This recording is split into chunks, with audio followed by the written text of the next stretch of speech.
دوستای عزیز و مهربونم، سحر هستم، راوی کانال داستان‌های عاشقانه با سحر.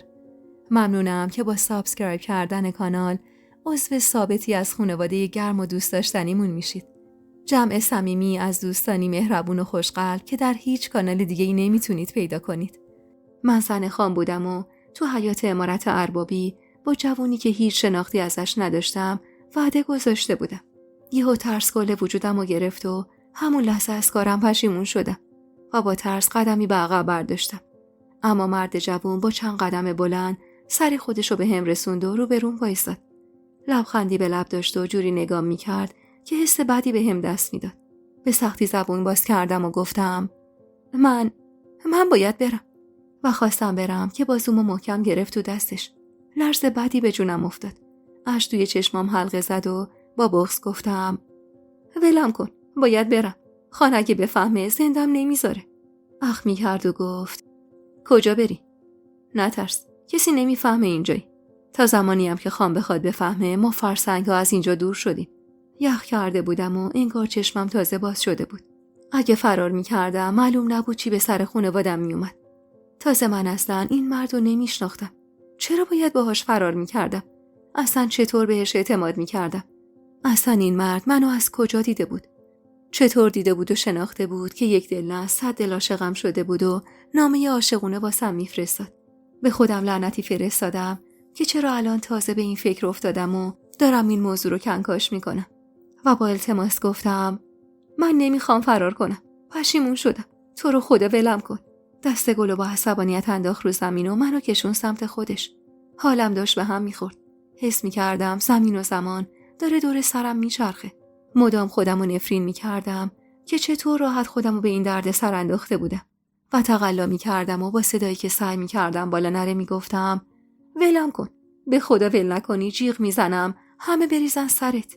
پوزخندی زد و گفت جیغ بزن، دیالا جیغ بزن، ببینم بعدش کی ضرر میکنه. بدبخت، اول از همه تیمور خان خود تو رو اینجا چال میکنه. پس به نفته با من بیای. من عاشقتم دیوونه، اینو بفهم. خواستم تقلا کنم و ازش فاصله بگیرم که با شنیدن صدایی از پشت سرم جون از تنم رفت و قلبم از حرکت وایساد. با بهت به عقب برگشتم. باورم نمیشد که اونجا وایساده. ندیمه مخصوص فیروزه بود که داشت جیغ و داد میکرد. نالیدم ولم کن، جون هر کسی دوست داری ولم کن که بدبخت شدم. مرد جوون اما بازوهامو محکم گرفته بود و ول نمیکرد که صدای قدمایی به گوشم رسید و تا بیام به خودم بجنبم حیاط پر شد از نوکر و کلفتای خان. مرد جوون با دیدن جمعیت خنده کریهی کرد، جوری که لرز به اندامم افتاد و بعدم رهام کرد و با سرعتی عجیب جلوی چشمای ناباور من از دیوار باغ بالا رفت و در چشم برهم زدنی غیب شد.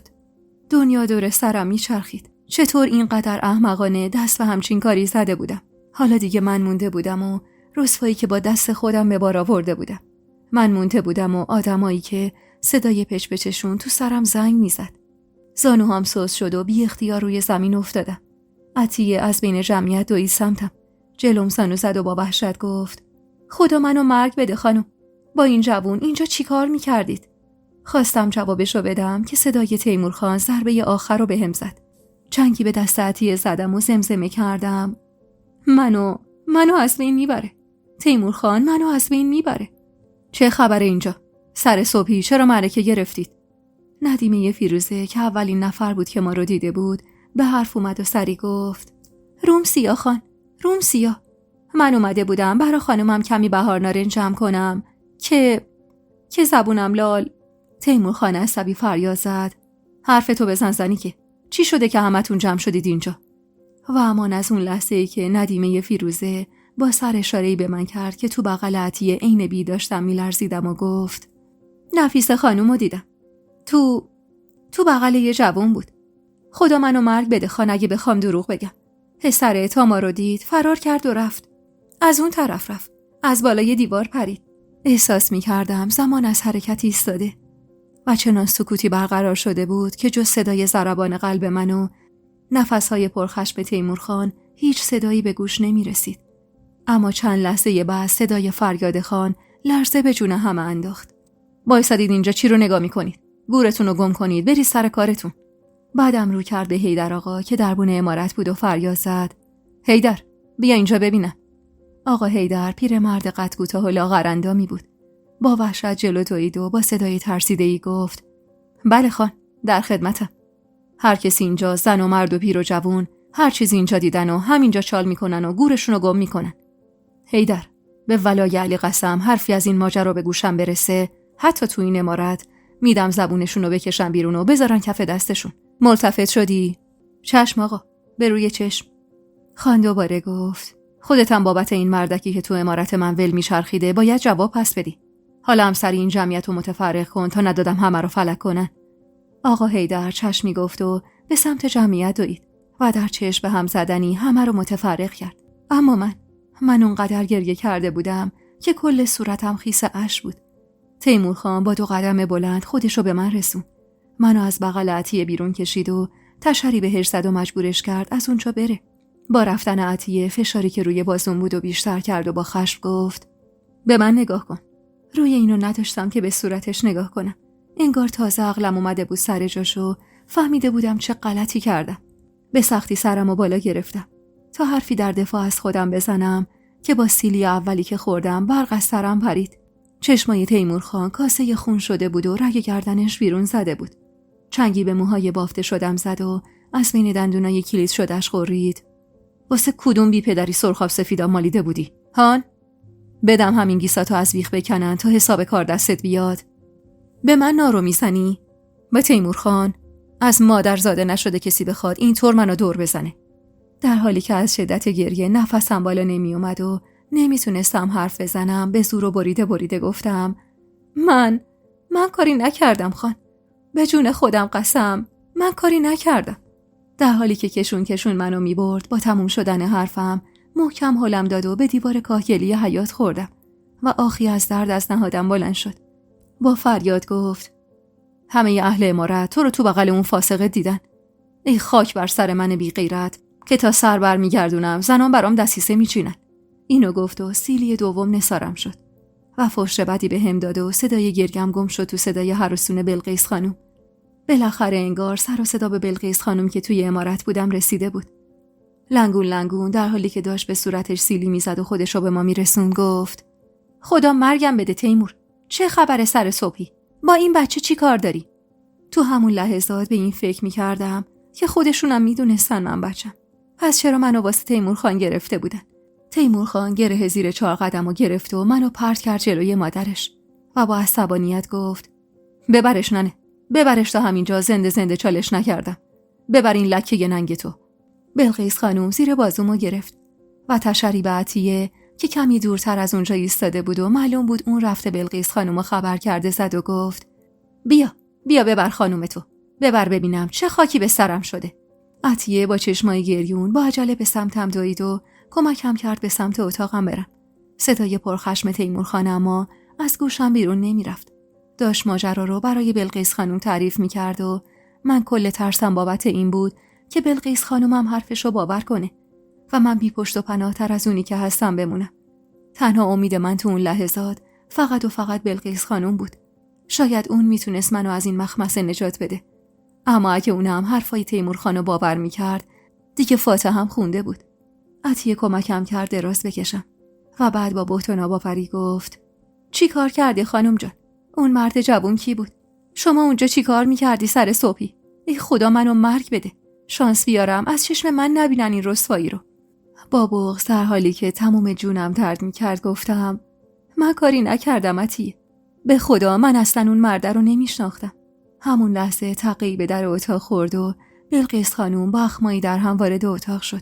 چشماشون قدر برزخی بود که ترس کل وجودمو برداشت. اشاره‌ای به عطیه کرد و زیر لب گفت: برو کمک ننت عطیه. منو هم با عروسم تنها بذار. تا حالا تو تمام اون مدت بلقیس خانومو اون شکلی ندیده بودم. حتی اون باری که ننه اومد و با فیروزه دعوا رو انداخت. عطیه که در اتاقو بس خودمو به سمت بلقیس خانوم کشیدم و با گریه گفتم: به جون آقام قسم میخورم من خطایی نکردم.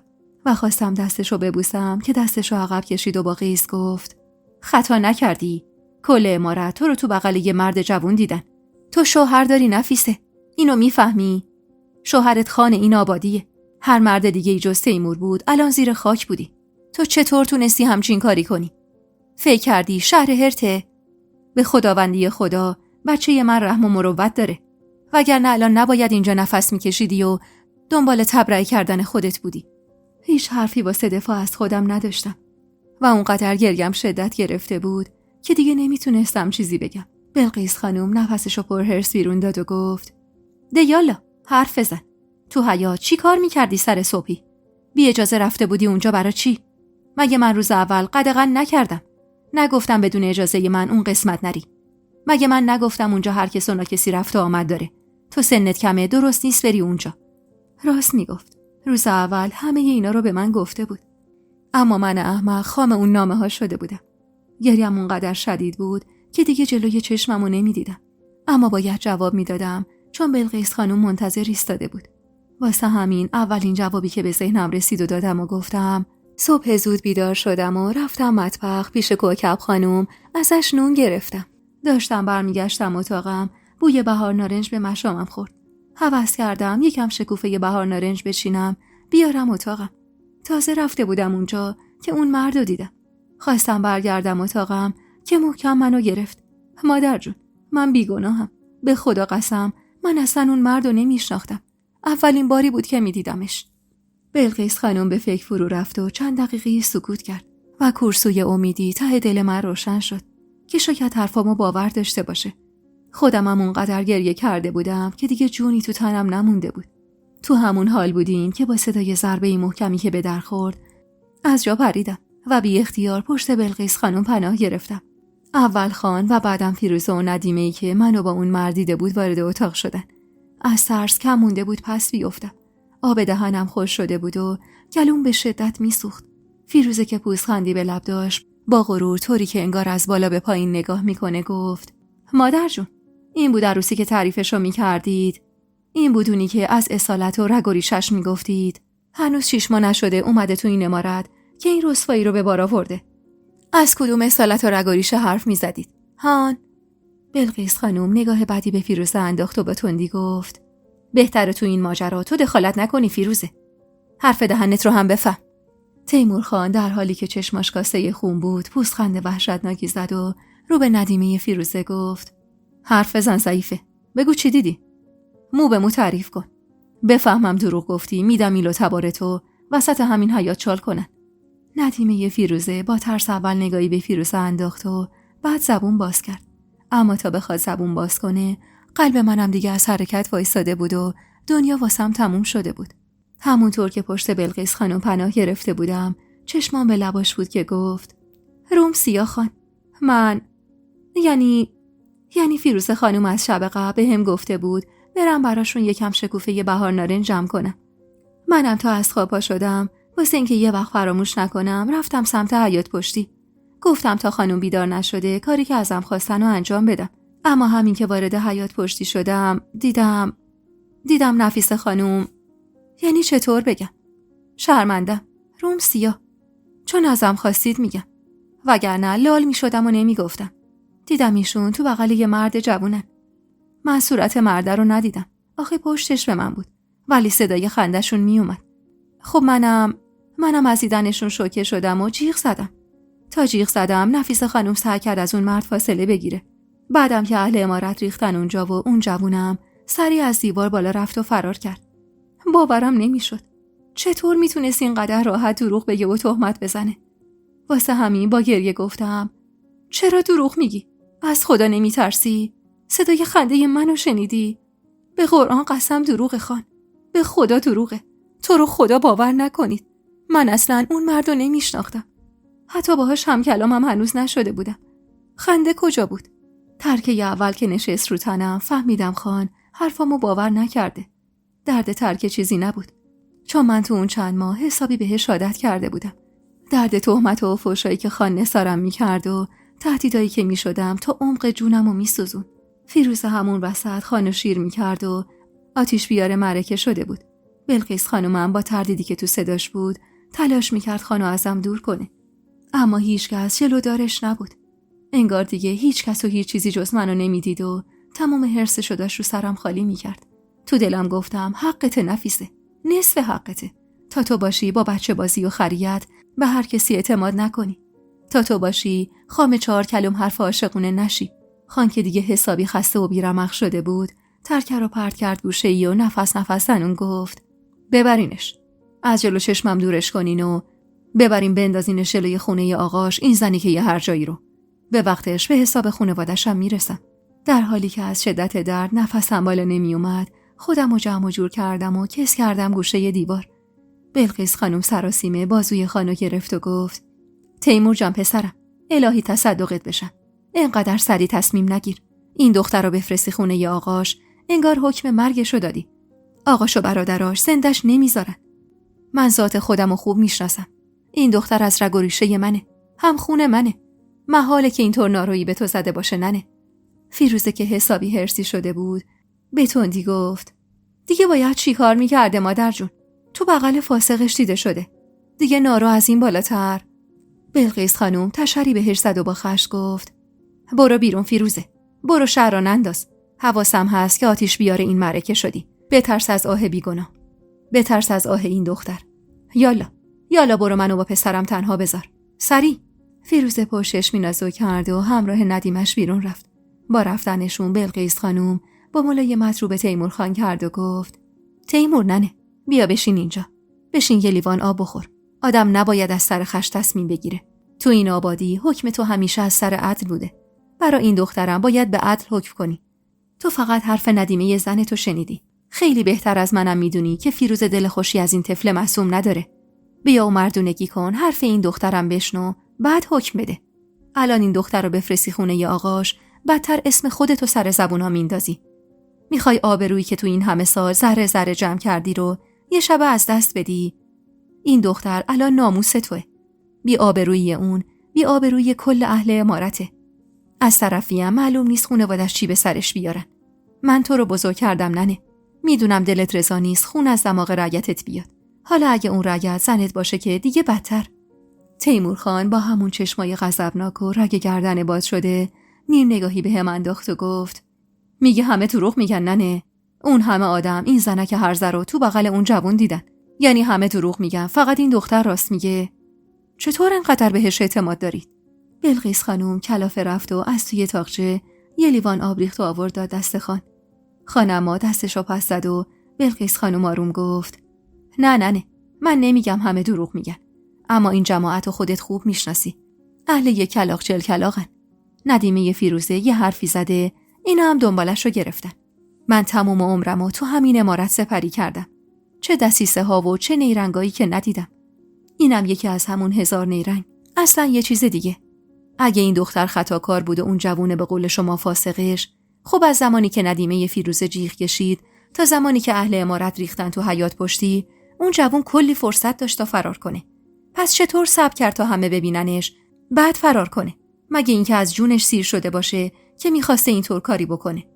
وای که اون لحظه دلم میخواست پاهای بلقیس خانومم ببوسم. چقدر قشنگ داشت ازم دفاع میکرد.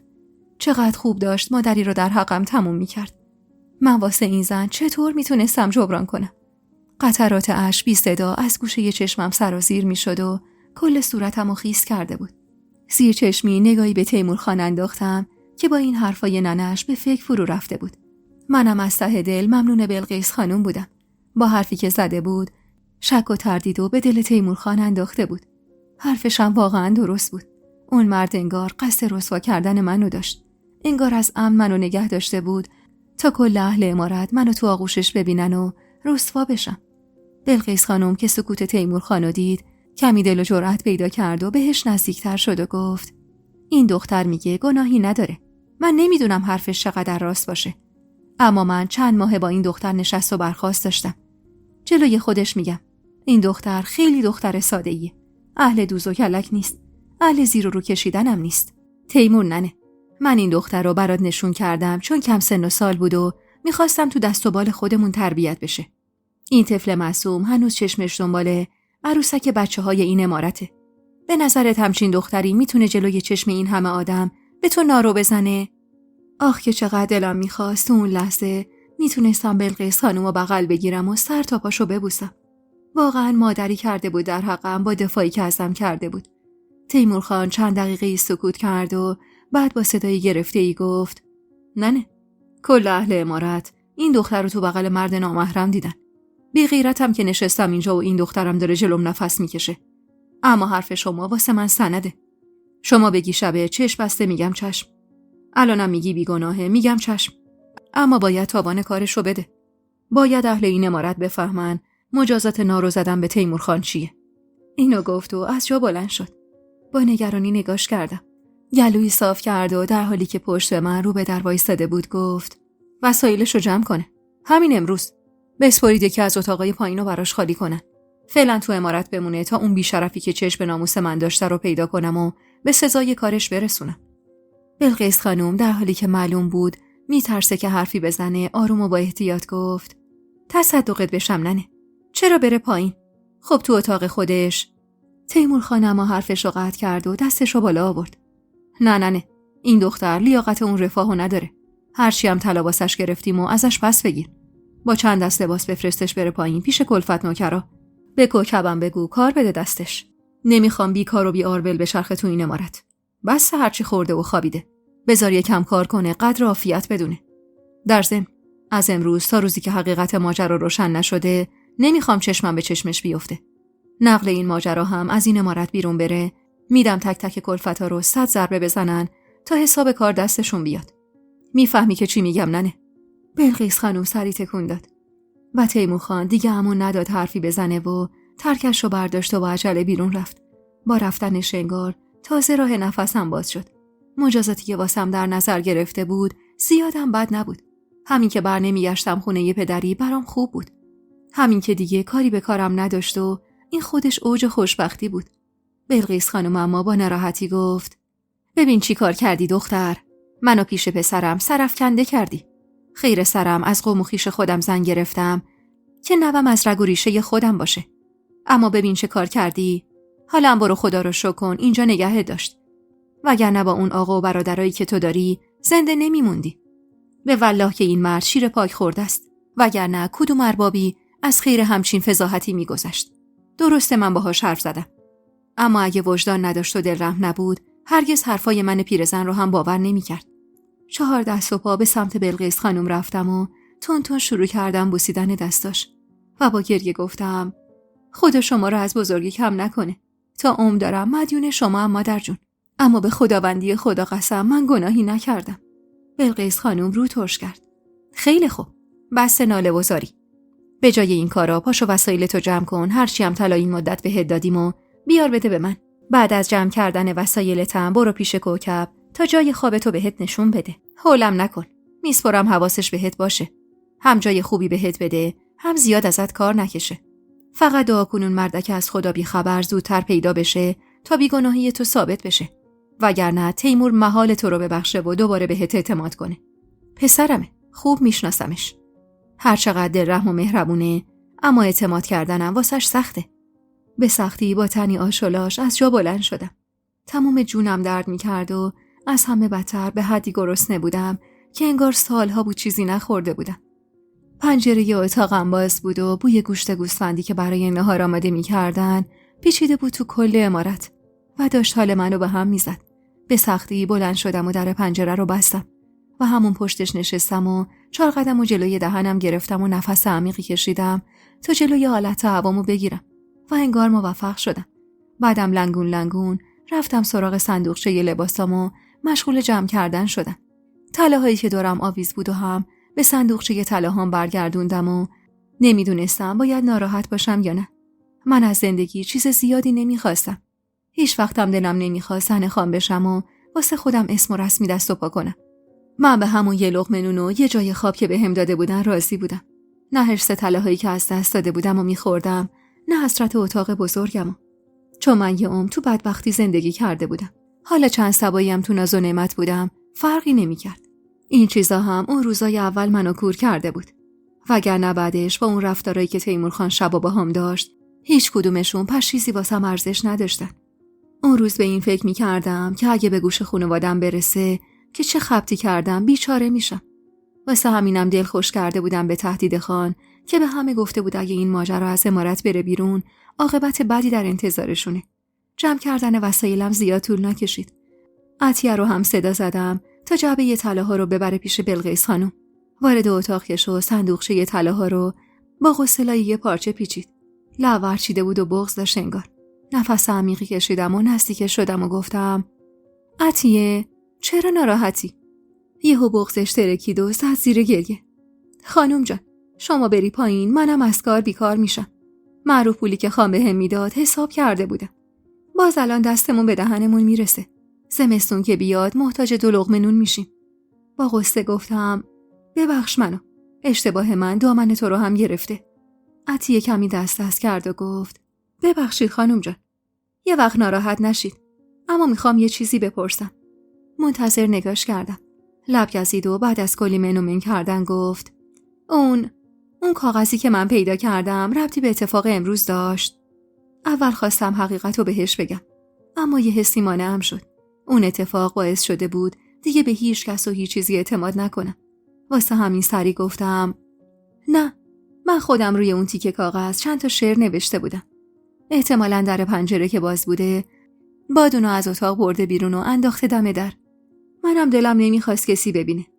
عطیه آهانی گفت و صندوقچه یه پارچه پیش شده یه طلا رو برداشت و با غصه گفت انشالله که هرچه زودتر بیگناهی شما ثابت بشه منم برگردم کنارتون. عطیه رفت سمت در و به محض اینکه در رو باز کرد بوی تندی پیچید تو اتاق.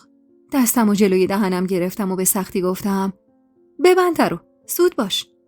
عطیه بهت زده برگشت سمتم و گفت چی شده خانم؟ چند تا نفس عمیق کشیدم و گفتم این بوی چی بود که حالمو بد کرد؟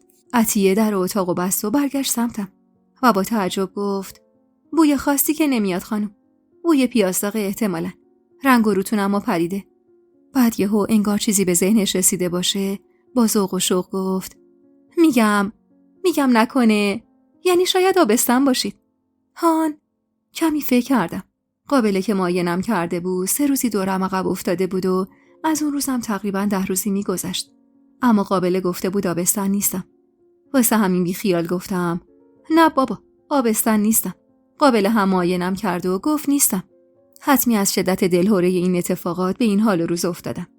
به هر سختی بود اما عطیه رو قانع کردم که حالم خوبه و فرستادمش تا طلاها رو تحویل بلقیس خانم بده. خودم هم چند دست لباس که میپوشیدم و برداشتم و خواستم از اتاق برم بیرون که در اتاق باز شد و نگاهم خورد به فیروزه که با غرور وارد اتاقم میشد. به محض ورود در رو بست و من آب دهنم رو قورت دادم و قدمی به عقب برداشتم. فیروزه طبق معمول همیشه پوزخندی زد و با تمسخر گفت بچه اول و دختر من میذاره تو بغل شوهرت. بچه رو که بذاره بغل شوهرت، شوهر دیگه تو رو آدم حساب نمیکنه. اینو در حالی که داشت ادا در می آورد گفت و با صدای بلند شروع کرد به خندیدن و ادامه داد اینا رو اون ننه پاپتی قربتیت گفته بود. هنوز صداش تو گوشم زنگ میزنه. بهش گفته بودم تاوان حرفاشو پس میده. خیلی دلم میخواست تیمور پرتت کنه جلوی خونه آقات تا حساب کار دست ننت بیاد و بفهم فیروزه زنی نیست که توهین بشنوه و ساکت بشینه. این حرفا رو اونقدر پرغیظ و غضب میزد که کل بدنم یخ کرده بود. کمی به هم نزدیک شد. گوشه 4 قدمو گرفت و سرمو کشید جلو و زمزمه کرد فیروزه خانم اگه بخواد میتونه کاری کنه که همین الان جسم بیجون دخترش بیفته وسط همین عمارت. میتونه کاری کنه تا 1000 جور تهمت ریز و درشت به دخترش ببندن. واسه لحظه‌ای چیزی به ذهنم خطور کرد و بی اختیار به زبونش آوردم. شما اون مردو فرستاده بودید سراغم؟ فیروزه خانم که اصلا فکر نمی‌کرد من دستشو بخونم واسه لحظه‌ای دست باچه شد. اما سری خودشو جمع و جور کرد و به حالت تشر گفت چیه؟ میخوای هر جایی بودن خودتو گردن من بندازی؟ شانس آوردی مادر جون پشت در اومد. وگرنه به جای اینکه الان جلوی من وایسی و بلبل زبونی کنی جسم بیجونت افتاده بود جلوی در خونه آقات. با شناختی هم که من از اون خانواده گد و گشت ندارم، اگه میفهمیدن نوندونیشون قطع شده یه لحظه هم بهت امون نمیدادن و زنده چال میشدی. اینو گفت و با غرور نگاهش رو ازم گرفت و از اتاق بیرون رفت. بیجون و بیرمق از حرفایی که شنیده بودم چنگی به بخشه لباسم زدم و آخرین نگاه به اتاقم انداختم و در رو بستم و پایین رفتم و از یکی از خدمه سراغ کوکب خانم رو گرفتم. زن مسنی که به کار خدمه نظارت میکرد و تقریبا همه امور دستش بود و البته خیلی خوب فهمیده بودم که به شدت گوش به فرمان فیروز است و بهش وفاداره و اول و آخر تو اون عمارت حرف فیروزه براش سنده. به جایی که گفته بود رفتم و کوکب خانوم با دیدنم پوزخندی زد. کار خدا رو ببین. تا دیروز بالا نشین بودی یا حالا وایسادی با اون چشما زور زدی به من چرا؟ برو بخشتو بذار تو اتاق خدمه، یه گوشه یه کارو بگیر. ایستاده بر به من نگاه میکنه. به ناچار چشمی گفتم و با راهنماییش بخشمو تو اتاق شلوغی گذاشتم. ته اتاق پر بود از کیسه آرد و برنج و گندم و اینجور چیزا. چند تا تنابم از این ور تا اون ور کشیده شده بود که میدونستم مخصوص خشک کردن انگور و سیر و فلفل و اینطور چیزاست. به نظر نمی اومد اونجا جای مناسبی واسه خوابیدن باشه. کف اتاقم فقط یه حصیر کهنه انداخته شده بود که چند جاشم پاره پوره شده بود. آهی از ته دل کشیدم و بخشم و گوشه ی اتاق گذاشتم و راهی شدم به سمت مطبخ. مطبخ تاریک و دود گرفته ای که تا اون روز فقط 2-3 باری پامو توش گذاشته بودم. کوکب خانوم با دیدنم ظرف بزرگی از پیاز و ژلوم گذاشت و کارد کندیم دستم داد و گفت بشین و دست به جنبون، پیازا رو نازک خلالی کن. میخوام واسه شب آشوار بذارم، هوس فیروز خانومه. لعنتی به فیروز فرستادم و چشمی گفتم و بی حرف سرمو پایین انداختم و مشغول کار کردن شدم. چند دقیقه نگذشته بود که یه دفعه کسی رو بروم نشست. سرمو بالا گرفتم و عطیه رو دیدم. لبخند کمجونی به لب داشت و تند و فرز مشغول پوست گرفتن پیازا شد. گفتم چی کار میکنی عطیه؟ کوکب بفهمه؟ عطیه شونه‌ای بالا انداخت و گفت نمیفهمه، نگران نباش. سپردم وقتی نزدیک مطبخ شد دخترها خبرم کنن. فعلا رفته واسه مجیزگویی خانومش. دلم نیومد دست تنها این همه پیازو خورد کنی. با غصه ازش تشکر کردم و مشغول کارم شدم. حتی حوصله حرف زدن با عطیه رو هم نداشتم. با حماقتی که کرده بودم زندگی خیلی‌ها رو خراب کرده بودم. یکیش هم همین عطیه بود که تو اون مدت برام عین خواهر بود و روی دستمزدی که از خان می‌گرفت حساب باز کرده بود. تا پیازا خورد شد دل سیری گریه کردم. چند تا پیاز آخری رو که کوکب خانوم سررسی تنهایی خورد کردم و بعد به دستور اون ظرف بزرگ پیازا رو برداشتم و روی اجاق گذاشتم. کوکب خانوم بالای سرم ایستاده بود و انگار فهمیده بود عطیه کمکم کرده که با چهره خشمگین چشم بر نمی داشت ازم. روغنو که ریختم تو قابلمه و بوی پیاز داغ بلند شد، حس کردم کل اعضای شکمم داره میاد تو حلقم. دیگه نتونستم تحمل کنم و دویدم سمت حیاط. حالم داشت به هم میخورد. نمیفهمیدم علت این حال بدم چیه. سرم گیج میرفت و بدنم یخ کرده بود. زیر نگاه کنجکاو چند زن و مردی که داشتن نگاه میکردن، چشم بستم و آروم آروم روی زمین خاکی نشستم. بوی خاک نم خورده حالمو سر جاش آورد. جلوی بینیم گرفتم و نفس عمیقی کشیدم. انگار سر دلم سبک شد و کمی حالم بهتر شد. چند دقیقه‌ای به همون حال اونجا نشسته بودم که با شنیدن اسمم از جا بلند شدم و برگشتم تو مطبخ. کوکب خانوم نگاه بدی بهم انداخت و گفت بی خود واسه من ادا اطوار در نیار دختر. خیلی خوب میدونم قابل معاینت کرده و آبستن نیستی. یالا برو کمک زن و سبزی پاک کن. نفرستادنت مطبخ که بخوری و بخوابی. در حالی که از زورگوییاش کفری شده بودم چشمی گفتم و راهی همون اتاقی شدم که وسایلم و گوشه‌ایش گذاشته بودم. تا شب بشه تا تونست ازم کار کشید. و ناهارم هم شد یک کاسه آبگوشت خالی با 2 تیکه نون خشک. شامم هم شد یک کف دستون و یه پیاله کوچیک آش که با خوردنش بیشتر گرسنم شد انگار. اما اعتراضی به شرایطم نکردم. من نه مشکلی با اون غذاها داشتم، نه از کار کردن خسته می شدم. چیزی که منو خسته و داغون کرده بود، حماقتی بود که کرده بودم و نارویی بود که خورده بودم. الکی خودمو بدبخت کرده بودم. این بود که منو میسوزون. شب که شده رفتم تو اون اتاق، تازه فهمیدم انباری خوراکی است. تازه فهمیدم طرد شدنم حسن بزرگی برام داشته. چون دیگه خبری از تیمور خان و شبای سختی که انگار صبح نمیشد نبود. درسته توی انبار دوده گرفته و بی پنجره بودم و از گرمای هوا تا صبح 1000 بار از خواب بیدار شدم. اما به خدا که اون انبارو ترجیح میدادم به اتاق بزرگ و خنک خودم. به اتاقی که شب تا صبح شاهد ناله ها و درد کشیدنام بود. هرچند هوا گرم بود و توی سکوت شب صدای حرکت چند تا موش و جک و جونورای دیگه به گوشم میرسید. اما خوشحال بودم که دیگه کتک نمیخورم. شب به نیمه نرسیده بود که کم کم به گرمای هوا عادت کردم و از فرط خستگی پلکام روی هم افتاد و به خواب رفتم. هنوز سیر از خواب نشده بودم اما که در انبار با صدای بدی باز شد و صدای پرخشم کوکب خانوم به گوشم رسید. پاشو دختر، پاشو لنگ زهره، چرا هنوز خوابیدی؟ کش و قوسی به خودم دادم و از جا بلند شدم. آفتاب تازه زده بود و اول صبح بود، اما کوکب خانوم شاکی بود از اینکه تا لنگ ظهر خوابیدم. تا اون تشک نازک و بدبو و چرک و جمع کردم، 1000 جور غرض از سرم که دیگه تموم شده دوره بخور و بخوابت و منم باید عین بقیه کار کنم و کسی تو اون عمارت نون مفت جلوی من نمیذاره. من خاک بر سرم که ذاتاً دختر بی زبونی بودم. یعنی از بچگی هر بار می اومدم حرفی بزنم اونقدر ننه تو دهنی میزد و تو ذوقم میزد و ساکتم میکرد که ترجیح میدادم زیاد حرف نزنم و یه جورایی عادت کرده بودم به سکوت. تازه وارد حیاط شده بودم که چشمم به بلقیس خانوم افتاد.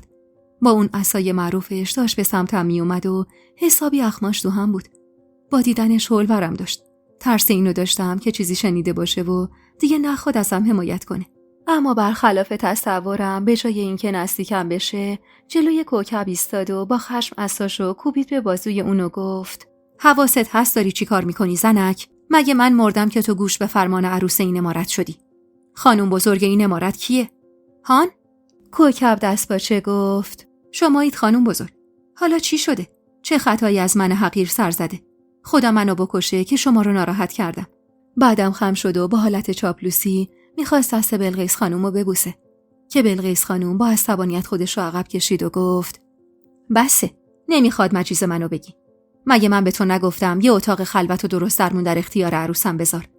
مگه نگفتم این دختر هنوز عروس این امارته و احترامش واجبه؟ مگه نگفتم کارای سبکو بهش بسپر؟ با اجازه کی فرستادیش تو اون انبار تاریک و نمور؟ هان؟ بدم وسط همین امارت فلکت کنن؟ کوکب خانوم به لکنت افتاد و به سختی گفت: خانوم جان، یعنی شما گفتید جای خلوت. خب اتاقا همه پر بودن. تنها جای خلوت امارتم همون انبار وسیله ها بود. گفتم شاید خانم کوچیک دلش نخواد با نوکر و کلفتا توی اتاق بخوابه. خیر سرم میخواستم دورشون خلوت باشه. واسه همین گفتم بره اونجا. جاشم تمیز کردم خانم. تشک تمیزم بهش دادم. کارو هم که والا خودش اومد نشست به پیاز خورد کردن. خواستم مانعش بشم ولی خودش نخواست. اینو گفت و با التماس خیره شد به من. اول خواستم رو که بلقیس خانوم بگم که این زن مکاره داره دروغ میگه و تو همین نصف روز پدر منو در آورده. اما نمیدونم چرا یهو دلم واسش سوخت. با خودم گفتم این زن با این سن و سال از منم بدبختره که اگه بدبخت نبود تو این سن و سال نباید کلفتی امارتو میکرد. واسه همین به آرومی گفتم: حق با کوکب خانوم مادر جون. من جام راحته و گله‌ای هم ندارم. بلقیس خانوم که مشخص بود حرف منو باور نکرده اشاره کرد و گفت: یالا جلو چشمم با نستا. برو وسایل نفیس خانومو جمع کن، ببر اتاق کنار مطبخ. به حیدر و عباسم بگو وسیله‌های اتاقو خالی کنن و ببرن بذارن تو انبار و اونجا رو مرتب کنن واسه نفیس خانوم. از فردا هم ببینم از این دختر کار میکشی، چشمی بندم رو این همه سال خدمتی که کردی و سر پیری پرتت میکنم از اینجا بیرون.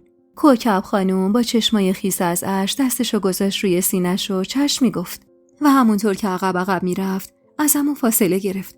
با رفتنش بلقیس خانوم اشاره‌ای بهم کرد: بیا تو ایوون، کارت دارم. امروز صبحونه رو با من میخوری. با ترس گفتم: تیمور خان اگه ببینن. بلقیس خانوم دستشو بالا برد و با محبت گفت: تیمور قبل طلوع آفتاب از عمارت زده بیرون. رفته دنبال اون مردکی که قصد داشت بی آبرود کنه. بیا بریم که تو همین یه روز رنگ به صورتت نمونده. از محبت زیادش اشک به چشمم نشست. کم کاری نکرده بود در حقم. اگه ننه خودم بود عمرن اگه حرفمو باور میکرد. اما بلقیس خانوم در حقم بزرگی کرده بود و اینطور بهم اعتماد کرده بود. کاری که مادر خودم واسم نکرده بود. تو ایوون کوچیک سر سفره کنار بلقیس خانوم نشستم و یهو چشمم بند کاسه مربای بهار نارنج شد و آب دهنم را افتاد و دلم میخواست کل محتوای کاسه رو یه جا سر بکشم. بلقیس خانوم که انگار زیر نظرم داشت با تعجب نگام کرد و گفت: چیزی شده نفیسه؟ چرا تو فکری؟ سری خودم رو جمع و جور کردم و چشم گرفتم از کاسه مربا و گفتم: نه چیزی نیست مادر جون. همینطوری فقط خیره شده بودم. بعدم در حالی که بوی اون مربا پیچیده بود تو مشامم چند لقمه نون و سرشیر خوردم. آخرای صبحونه بود که بلقیس خانوم یه لحظه برگشت از پشت سرش پارچه آبو برداره که دیگه نتونستم جلوی خودم رو بگیرم و سری خم شدم کاسه مربا رو برداشتم. میخواستم یکم ازش بخورم که بلقیس خانم برگشت و من برای اینکه دستم رو نشه سر کاسه رو بردم پشت سرم. بلقیس خانم با تعجب نگام کرد و گفت چیزی شده؟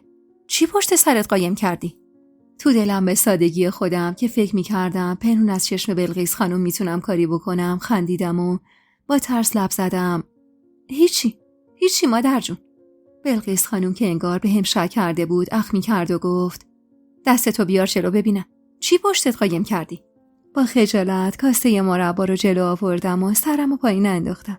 بلقیس خانم با صدایی که سعی میکرد تعجب و خندش رو مخفی کنه گفت نفیسه، پیاله مربا رو قایم کرده بودی؟ خدا بگم چی کارت نکنه دختر. 1000 جور فکر به سرم زد. مربا میخواستی چی کار؟ مصدومانه گفتم میخواستم بخورم. بلقیس خانم با صدای بلند خندید و گفت شکمو که نبودی تو دختر. نکنه کوکب بهت گشنگی داده. هان با من رو راست باش. منم جای مادرت. میدونم چطور از خجالتش در بیام. واسه اولین بار گله کردم و گفتم لطفاً خودتونو با مادرم قیاس نکنید. ننه من اگه بود حرف منو باور نمی‌کرد. اما شما در حق من لطفی کردید که من تا عمر دارم فراموش نمی‌کنم. ننه من اگه جای شما بود اصلا به حرف من گوش نمی‌کرد. بابت لطفی که بهم کردید نمیدونم باید چی کار کنم واسهتون. میدونم هرگز نمیتونم جبران کنم. اما از امروز تا روزی که تو این عمارت و پیش شما هستم سعی میکنم کاری نکنم که شرمنده بشید. بلقیس خانم با محبت گفت مرباتو بخور دختر. تعارفم نکن. آدم تو خونه خودش که تعارف نداره. هرچی هم خواستی بگو کوکب خانم برات آماده میکنه. لبخندی زدم و تیکه اول مربا رو تو دهنم گذاشتم و گفتم چشم مادر جون. اما حرفم با حالت تهوع شدیدی که بهم دست داد قطع شد. دستمو جلوی دهنم گرفتم و پشتمو به بلقیس خانم کردم. مربا برام مزه زهر میداد انگار. باورم نمیشد. معلوم نبود تو اون مربا چی ریخته بودن. تمام تنم عرق کرده بود و قلبم تون تون میزد. بلقیس خانم هراسون گفت پناه بر خدا. تو چت شده دختر جون؟ چی به سرت اومده تو این یه روز؟ بعد مکسی کرد و ادامه داد وایسا ببینم. و دوباره یه مکس دیگه و این بار با هیجان گفت نکنه آبستنی؟ کم کم خودمم داشتم شک میکردم. من آبستنی خواهرامو دیده بودم. یادم فرنگی سر بچه اولش دقیقاً همین حال و هوا رو داشت. اونقدر حالش بد بود که مادر شوهرش فرستادش خونه ی آقا جونو گفت تا بهتر شدن حالش بهتره پیش خودتون بمونه. بلقیس خانم که سکوت منو دید شکش به یقین تبدیل شد و گفت ای خدا، یعنی میشه که بشه؟ باید قابله رو خبر کنم. آخ نفیسه، اگه واقعا آبستن باشی دنیا رو به پات میریزم. هر طور شده تیمور رو راضی میکنم تا برات گردونه تو اتاقت. فقط خدا کنه واقعا آبستن باشی. ترسیده گفتم اما شاید نباشم. بهتر نیست کسی نفهمه. نه جونم، مطمئنم آبستنی. چشمات داره برق میزنه. همون اول که دیدم پیاله مربا رو برداشتی و پشت سرت قایم کردی شک افتاد به دلم. منتها گفتم شاید گرسنه باشی و دلت کشیده باشه. بعدم با اون پایه درد فرز از جاش بلند شد و از همون بالای ایوون با صدای بلند کبرا خانومو صدا زد و ازش خواست بیاد بالا. کبرا خانوم مادر عطیه که اومد بالا، بلقیس خانوم دست کرد و سکه کف دستش گذاشت و با شوق و ذوق گفت بدون اینکه کسی متوجه بشه عطیه رو بفرست بره پی رقیه خانوم بیارتش اینجا. بهش بگو بدون فوت وقت بیارتش. دعا کن حدسم درست باشه. یه مشتلق خوب پیش من داری. کبرا خانوم که از گرفتن اون سکه حسابی کیفش گوگ شده بود با خنده گفت خانوم جان، نکنه خانوم کوچیک حاملن. به خدا من دیروز به خودشونم گفتم. اومدن گفتن هوس نونو کره کردن. گفتم حتما آبستنن. اما خانوم کوچیک گفتن نه. بلقیس خانوم که دیگه مطمئن شده بود من آبستنم اشاره تو گفت یالا برو زن، برو معطل نکن که دل تو دلم نیست. تا عطیه رفت و قابله رو آورد. نیم ساعتی طول کشید. بلقیس خانوم اما سر از پا نمیشناخت و مدام میگفت اگه پسرم بفهمه از خوشی کل ده رو نهار میده. به منم دلداری میداد که اگه آبستن باشم همه چیز میشه عین قبل و دیگه کسی جرئت نمیکنه از گل نزدیکتر بهت بگه. خیلی بیقرار بود. میگفت تنها آرزوم دیدن بچه تیموره. میگفت پسرم تو این سالها بابت بچه دار نشدنش خیلی حرفا شنیده و اذیت شده. میگفت غرور مردونش جریحه دار شده. و مدام زمزمه می‌کرد که خیلی وقت باید براش زن می‌گرفتم، اما حریف فیروزه نمی‌شدم و خودمم از خدا می‌ترسیدم و می‌گفتم شاید این زن مشکلی نداشته باشه و من دارم عجله می‌کنم. خلاصه که رقیه خانم قابله عمارت اومد و بلقیس خانم دور از چشم همه منو برد اتاقش و به قابله گفت با دقت معاینم کنه. با شرم دراز کشیدم و نفسمو تو سینم حبس کردم. خودم هم نمیدونستم دوست دارم آبستن باشم یا نه. آخه حالا احوال اون روزام اصلا مشخص نبود. انگار بین زمین و آسمون بودم. خوب که فکر میکردم دلم نمیخواست تو این سن مادر بشم. اما خب میدونستم تنها راه برگشتن به موقعیت قبلی آبستن شدنمه. هرچند هراس داشتم از شبایی که با تیمور خان به سر میشد. اما با این وضعیت و دشمنی آشکارای فیروزه هم نمیتونستم تا ابد تو اون عمارت بمونم و گوشه‌ای واسه خودم تنها زندگی کنم. چون ممکن بود کم کم حمایت بلقیس خانومو از دست بدم و اون وقت فیروزه معلوم نبود چه بلایی سرم میاره. افکارمو پس زدم و ترجیح دادم به جای فکر کردن به عاقبت کارم همه چیزو به خدا بسپرم. یادم ننجونم میگفت هر وقت تو دوراهی گیر افتادی و نفهمیدی راه درست و غلط چیه، به خدا توکل کن و شک نکن که خدا بهترینا رو برات رقم میزنه. تو فکر حرفای ننجونم بودم که صدای پرشوق قابله رو که شنیدم حس عجیبی کل وجودمو گرفت. مشتلق بدید خانم، عروستون آبستنه. اینو که گفت بلقیس خانم و عطیه بلند بلند کل کشیدن. بلقیس خانم بغلم کرد و چند باری صورتمو بوسید و با خوشحالی ازم تشکر کرد. رقیه خانومم کیسه سکه‌ای که بلقیس خانم کف دستش گذاشته بود و تو مشتش فشرد و گفت فقط خانم جون، خیلی باید حواستون به این عروس جوون باشه. این دختر خیلی ضعیفه. نباید زیاد کار سنگین کنه. نباید پله بالا پایین کنه. بچه اولشه. خودش هم لاجون و بچه ساله. پس بهتره زیاد از اتاقش بیرون نیاد. آخه خدای نکرده چشمش میکنن. خلاصه خودتون حواستون بهش باشه که زبونم لال اتفاقی نیفته. میدونید بعد از چند سال قرار صدای بچه تو این عمارت پخش بشه؟ پس دیگه چارچشمی حواستون بهش باشه. با رفتن قابله بلقیس خانم از جا بلند شد و پنجره اتاقش رو باز کرد و به عمد و با صدایی بلند کبرا خانم رو صدا زد. کبرا، به حیدر بگو لازم نیست اتاق کوچیک رو خالی کنن. نفیسه خانم برمیگرده اتاق خودش. صدای متعجب فیروزه یهو به گوشم رسید که گفت خیر باشه مادر جون. از خوشی لبخند از لبتون دور نمیشه. چیزی شده به ما هم بگید. صدای بلقیس خانم می اومد که با ذوقی که نمیتونست مخفیش کنه میگفت خوش خبرم. نفیسه آبستنه. میشنوی چی میگم فیروزه؟ صدای افتادن چیزی به گوشم رسید و بعد صدای قدمای بلند کسی که داشت دور میشد. حد زدن این که چه اتفاقی افتاده اصلا سخت نبود.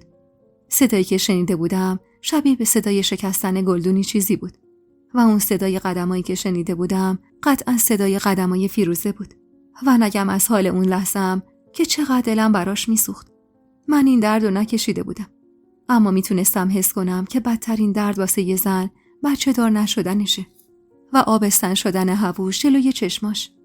بلقیس خانم اما سر از پا نمیشناخت. مدام ازم سوال میکرد که چی دلم میخواد و چی لازم دارم. منم گیج و منگ بودم و اصلا نمیدونستم چه حسی باید داشته باشم و از اینکه عین بلقیس خانم خوشحال نبودم یه حال بدی به هم دست داده بود. تا ظهر و موقع نهار بشه بلقیس خانم شخصا تو اتاقم موند. نهار رو هم با نظارت خودش آوردن تو اتاق و تو دلم گفتم کار خدا رو ببین نفیسه. دیروز کنج مطبخ نشسته بودی و آبگوشت خالی رو با نون خشک می‌خوردی و فکر می‌کردی دوران رفاه و آسایش و راحتی تموم شده. اما امروز نشستی وسط اتاق خودت و مادر خان داره بهت رسیدگی میکنه. از بوی مرغ سرخ شده بدم میومد. بلقیس خانم تا متوجه شد سری دستور داد مرغو بردارن و تاکید کرد که دیگه تا اطلاع ثانوی کسی تو عمارت مرغ سرخ نکنه. اما دلم میرفت واسه کتلتایی که وسط سفره بود. چشم بلقیس خانم رو دور دیدم و 3 تا کتلت درسته رو کردم تو دهنم که یهو بلقیس خانم با دیدن لپای پارم بلند بلند شروع کرد به خندیدن و گفت خدا به همون رحم کنه عروس. اینجور که معلومه ناز و ادا زیاد داری. چشمم کف پات همین الان رنگ و روت باز شده. به خدا به دلم افتاده قرار پسردار بشه بچم. هرچند دختر و پسرش فرق نداره. همین که بچه‌ای بیاد و چراغ دل پسرم بشه برام کافیه. قادرخان که از شهر برگرده و بشنوه عروسش آبستنه خیلی خوشحال میشه. منظورش پدر تیمور خان بود. قادر خان پدر تیمور خان بود و سن و سالی ازش گذشته بود و بیمار بود و به خاطر مراجعه به طبیب بیشتر سال و پیش 2 پسرش که شهر بودن زندگی می‌کرد و فقط هر اسگاهی سری به ده می‌زد. کل امور رو هم به تیمور خان سپرده بود و خیال خودش رو چند سالی بود که راحت کرده بود. واسه لحظه‌ای ذوق عجیبی کل وجودمو گرفت. از فکر کردن به این که بچه‌ای باشه که مال خودم باشه و دختر یا پسر من باشه. لبخند به لبم نشست. من بچه‌های خواهر برادرامو خیلی وقتا نگه می‌داشتم و کلا رابطه خوبی با بچه‌ها داشتم. اما هیچ وقت فکر نمی‌کردم خودم به این زودی بچه دار بشم. بعد از نهار به دستور بلقیس خانم کمی شربت عرقیجات خوردم و دراز کشیدم. بلقیس خانومم با فاصله ازم نشسته بود و طبق معمول همیشه که اوقات بیکاریشو قرآن میخوند شروع کرده بود به قرآن خوندن. و چقدر صدای قرآن خوندنش منو به یاد ننجونم مینداخت. ننه آقا جونم که چند سال قبل فوت شده بود و قبل از فوتش پیش ما زندگی میکرد. کاری به کار کسی نداشت و به خاطر سواد قرآنی که داشت سرش همیشه تو قرآن بود و نمازای طولانی میخوند. آخر سرم یه شب سر نماز شب وقتی رفت سجده دیگه سرشو بالا نیورد و تو همون حالت سجده فوت کرد. تازه چشمم گرم خواب شده بود که با صدای برخورد در به دیوار هل زده از جا پریدم. اول از همه تیمور خان و پشتبندش فیروزه وارد اتاق شدن. اونقدر ترسیده بودم که قلبم تون تون میزد و کل وجودم میلرزید. بلقیس خانم قرآنش رو بست و با عصبانیت گفت: این چه طرز در باز کردن مادر؟ نمیگی زنت هول میکنه؟ تیمور خان خیره شد به من و با عصبانیت گفت: با اجازه یکی این دخترها رو برگردوندی تو اتاقش ننه؟ چشم منو دور دیدی؟ بلقیس خانم فرز از جا بلند شد و نزدیک تیمور خان شد و گفت: چشمت روشن ننه. الهی تصدقت بشم. بالاخره خدا صدای ما رو هم شنید. چشم به هم بذاری صدای گریه و خنده بچت پر میشه تو این عمارت. تیمور خان که انگار از هیچی خبر نداشت با بهت و ناباوری نگاهی به بلقیس خانم انداخت و گفت: چی میگی ننه؟ درست حرف بزن ببینم جریان چیه؟ بلقیس خانم با مهربونی سر پسرش رو بوسید و گفت: داری پدر میشی ننه. نفیسه آبستنه. آبستن. تیمور خانم مات و مبهوت نگام کرد. خیال میکردم خوشحال میشه، اما انگار بدتر عصبانی شد. فیروزه پوزخندی زد و گفت: دلتون خوشه شما هم. بلقیس خانم نگاه تندی به فیروزه انداخت و گفت: معلومه که دلم خوشه. بچم بعد از این همه سال آرزو به دل موندن داره به آرزوش میرسه. چرا دلم خوش نباشه؟ فیروزه دست به سینه از سکوت تیمور خان استفاده کرد و گفت: بچه‌ش از کیه؟ از همون جوونی که با هم دیدنشون. با شنیدن این حرف حس کردم جون از تنم رفت. حرف فیروزه تهمت بزرگی بود که حتی فکر کردم بهشم تاوان سختی داشت. بلقیس خانم که انگار زبونش بند اومده بود، اما تیمور خان با عصبانیت گفت: دهنتو ببند فیروزه، بفهم چی میگی. فیروزه اما حق به جانب گفت: والا که عجیب نیست حرفم. خوب همه این دختر رو دیدن، اما از اونجایی که قوم و خویش مادر جونه و اونم پشتش در اومده راحت میتونه به شما نارو بزنه و حاصل اون رابطه کثیف و بندازه گردن شما. بلقیس خانم اما بالاخره به حرف اومد: فیروزه، از خدا نمیترسی؟ تو مگه نماز نمیخونی؟ این چه تهمتیه که میزنی زن مومن؟ والا فکر کردن در مورد این حرفم گناهه. گناه کبیره. این دختر از برگ گلم پاکتره. چطور از خدا نمیترسی و اینطور تهمت میزنی؟ فیروزه مثل همیشه که به این راحتی عقب نمیشست پوزخندی زد و گفت: آره مادر جون، شما درست میگی. از برگ گل پاکتره و تو بغل مرد غریبه دیدنش. والا منم عروس این عمارت بودم. روزی که پامو تو این عمارت گذاشتم واسه خودم برارویی داشتم. خانواده اصیل و رگ و ریشه دار داشتم، جوری که هر کسی آرزوش بود با ما وصلت کنه. کمم تو این سالها گوش چشم ندیدم از پیر و جوون، اما اصالت داشتم و خودمو حفظ کردم و حتی لحظه‌ای هم به نارو زدن فکر نکردم. نه عین این دختره پاپتی. حرفش با صدای گرفته تیمور خان قطع شد. بس فیروزه، برو بیرون. نه تو هم برو. منو با این دختر تنها بذارید. ترس برم داشت. بلقیس خانم با نگرانی گفت: تیمور جان ننه، این دختر آبستنه. قابل گفته ضعیفه و باید حواسمون بهش باشه. ننه جان، یه وقت اذیتش نکنی یا من خودم ضمانتشو میکنم. حرف منو که قبول داری. کاری به کار این دختر نداشته باش محض رضای خدا. تیمور خان که انگار اصلا صدای مادرشو نشنیده اشاره‌ای کرد با دست که یعنی برم بیرون. بلقیس خانم با حالی خراب در حالی که مدام سفارش منو میکرد پشت سر فیروزه از اتاق بیرون رفت. عین بید داشتم میلرزیدم. تیمورخان چفت در رو انداخت و پرده رو کشید و بی توجه به صدا زدن مادرش به من نزدیک شد. تو خودم جمع شدم و با ترس نگاش کردم. اومد و در فاصله یه قدمی میستاد و خیره شد تو چشمام. نگاهش اونقدر ترسناک بود که دلم میخواست کور میشدم و نگاش نمیکردم. چشمامو رو هم گذاشتم که گفت به من نارو زدی؟ سرمو تون به طرف این تکون دادم و گفتم نه آقا، به خدا من به شما نارو نزدم. به جون همین بچه توی شکمم قسم من این کارو نکردم. من اصلا اون مردو نمیشناختم. کاغذی انداخت جلوم و اشاره کرد برش دارم. با ترس برش داشتم و بازش کردم. روی کاغذ دقیقاً همون متنی نوشته شده بود که رو آخرین کاغذی که اون مرد برام فرستاده بود نوشته شده بود. اما اون کاغذو من همون روز از بین بردم. ولی متن و دستخط همون بود. بی حرف زل زدم به کاغذ. برات نامه می نوشته. نامه هاشو خودم از تو اتاقت پیدا کردم. دست کرد و کاغذ دیگه از جیبش در آورد و انداخت جلوم. کاغذی که شک نداشتم پارش کردم و تو آب حلش کردم و ریختمش تو باغچه. این محال بود که این نامه هایی که من از بین برده بودم سر از اتاقم در آورده باشن. حسابی گیر شده بودم. چطور ممکن بود اون کاغذها صحیح و سالم دست تیمورخان باشن؟ از نامه اول تا نامه آخر همه رو داشت. همون متنا، همون دستخطا. با ترس گفتم به خدا من نمیدونم اینا چیه. خواهش میکنم تیمورخان.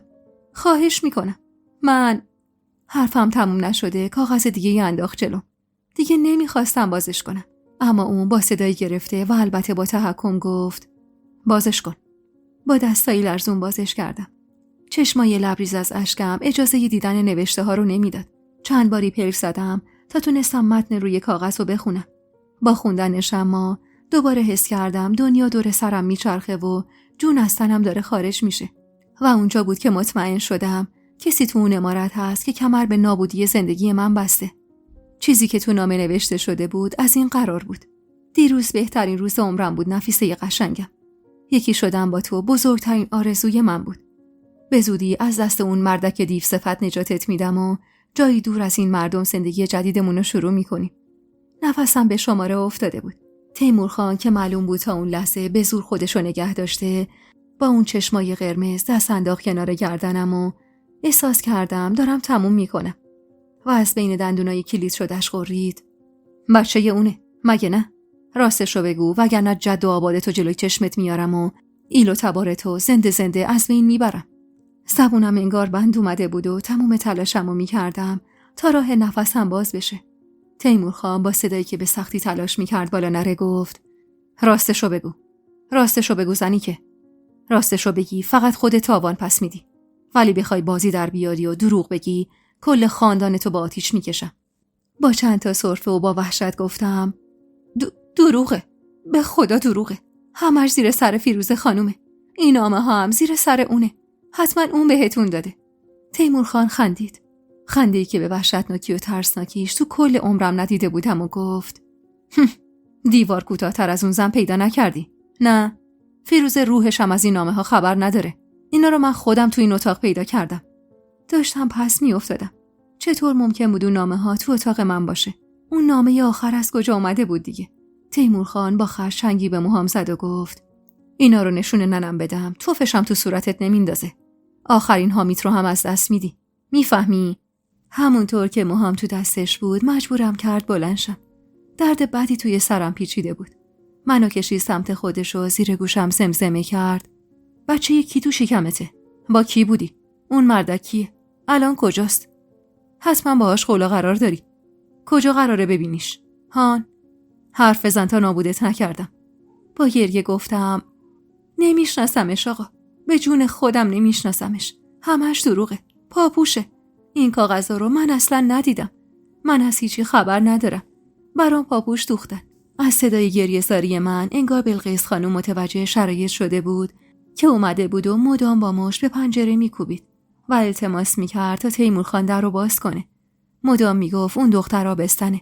بچه تو شکمشه. تیمورخانم بالاخره نمیدونم دلش به حال زار من و بچه‌ای که نمیدونست مالکی سوخت یا به خاطر التماسای مادرش بود که بالاخره انگار دلش به رحم اومد و موهامو ول کرد. با گریه روی زمین نشستم و دستی به سر دردناکم کشیدم. تیمور خان در اتاقو باز کرد و به محض باز شدن در بلقیس خانم سراسیمه وارد شد و هول زده به سمتم اومد و تن لرزونمو بغل گرفت. خدا بگم چی کارت نکنه تیمور. ببین با این دختر بدبخت چی کار کردی؟ داره از ترس پس میفته. تو چت شده ننه؟ عقل تو از دست دادی؟ زن تابستنه، به جای اینکه خوشحال باشی داری عذابش میدی.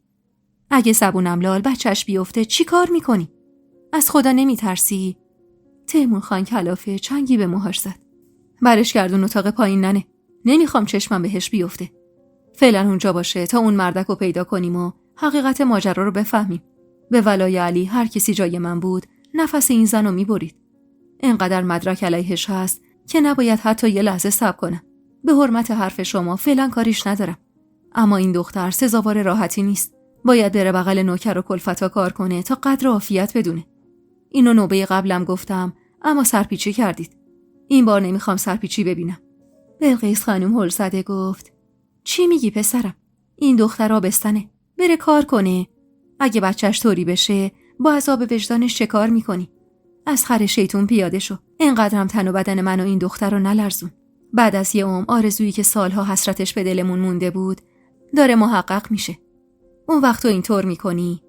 نه اگه به من اعتماد داری من ازت میخوام از خطای این دختر بگذری. بذاری 9 ماه هم تموم بشه، به سلامت بارش رو زمین بذاره، بعد هر کاری خواستی بکن. بعدم تا اون جوونو پیدا نکردی حق نداری این دختر رو مجازات کنی. قسمت میدم به حرفم گوش بده. تیمور خان که انگار با قسم مادرش کمی از مواضعش پایین اومده بود مکسی کرد و بعد کلافه گفت خیلی خوب ننه، مسئولیتش گردن شماست. بعد این پاشو کج بذاره شما باید جوابگو باشی. از این به بعدم نمیخوام چشمم به چشمش بیفته. میتمرگه تو اتاقش تا روزی که این بچه به دنیا بیاد و فاسقش پیدا بشه. تا اون موقع هر وقت من تو عمارت هستم حق نداره پاشو از اتاقش بیرون بذاره. شیرفهم شد. این قسمتو خطا به من گفته بود. زیر لب چشمی گفتم و اونم با خشم از اتاق بیرون رفت و در رو محکم به هم کوبید. با رفتنش گریم شدت گرفت. اگه نمیتونستم بیگناهی خودم رو ثابت کنم چی به سر بچه‌م میومد؟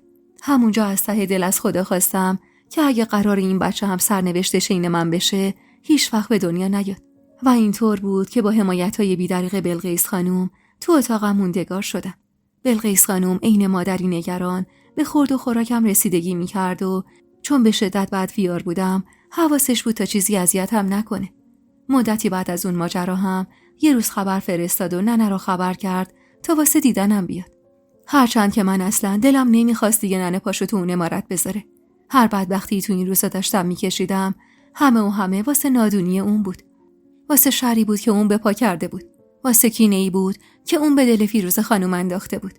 اما بلقیس خانم میگفت هر چقدرم که ننت نادون باشه بازم تو پاره تنشی و حق داره بدونه که دخترش آبستنه. اما انگار هنوز بلقیس خانم قوم و خویش خودشو نمیشناخت. اواخر خرداد ماه بود و اون سال گرمای عجیبی اومده بود. طوری که حال من روز به روز بدتر میشد. کل روز باد بزن دستم بود و خودمو باد میزدم. فیروزه هم هر بار منو تو اون حال میدید تنه و کنایه میزد و میگفت معلوم نیست بچه‌ای تو شکمت مال کیه که نازشو واسه شوهر من میکنی. هر بار چشم بلقیس خانمو دور میدید تا میتونست حرف وارم میکرد و منم در جوابش فقط سکوت میکردم. چون اصلا حوصله بحثو نداشتم. از طرفیم خیلی خوب میدونستم با اون شرایط و حال روزی که من داشتم اگه بحثی بینمون بالا بگیره اونی که ضرر میکنه منم. نه فیروزه خانم. اما تنها دلیلی که میتونستم اون همه زخم زبون و نگاه‌های سنگین رو تحمل کنم فقط و فقط بچه‌ای توی شکمم بود. شبا که تنها میشدم تا پاسی از شب با بچه‌م حرف میزدم و درد و دل میکردم. از تلخی اون روزا براش میگفتم. از خلاص شدنم از درد و رنجی که هر شب کسی که اسمش پدر اون بود نصیبم میکرد میگفتم و ازش میخواستم زودتر به دنیا بیاد و رنگ جدیدی به زندگی ما تم کدم ببخشه. و چقدر دلم واسه اون بچه میسوخت که هنوز نیومده شده بود سنگ صبور من. اون روز ننه با توپ پر اومد. انگار خان دیگه عین قبل بهشون رسیدگی نمیکرد و خبری از دست و دلبازیای گذشته نبود. بلقیس خانم که اخم و تخم ننه رو دید چیزی از آبستن بودن من بهش نگفت و به بهونه اینکه کار داره ما رو تنها گذاشت و رفت. بلقیس خانم که رفت ننه به عادت همیشگیش نیشگون سفتی از رون پام گرفت. آهی از درد کشیدم و با اعتراض گفتم چی کار میکنی ننه؟ ننه با حرص گفت درد و ننه، باز چه گندی زدی؟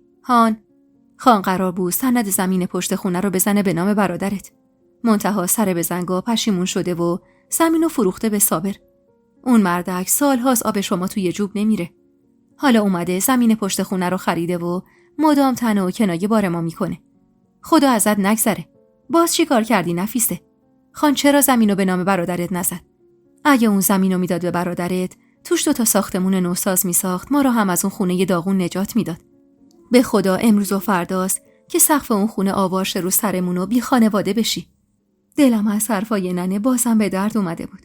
پوزخندی زدم و تو دلم گفتم چقدر الان خانواده دارم و آهی کشیدم و زمزمه کردم من نمیدونم ننه، من اصلا تو کارهای خان دخالت نمی‌کنم. یعنی اصلا اجازه‌ش رو ندارم.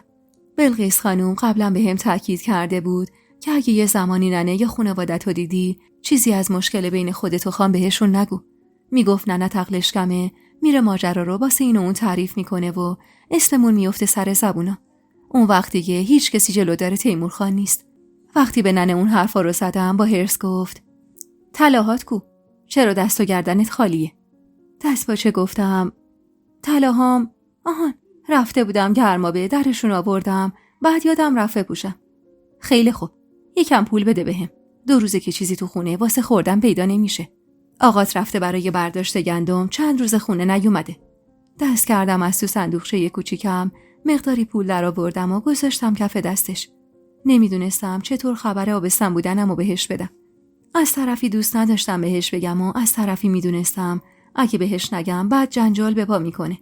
ننه پولو شمرد و گذاشت گوشه چارقدش و محکم چارقدش رو گره زد و گفت خبری نشد؟ آبستن نیستی؟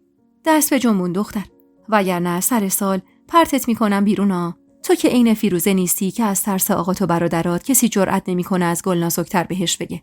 بفهمم بچت نمیشه.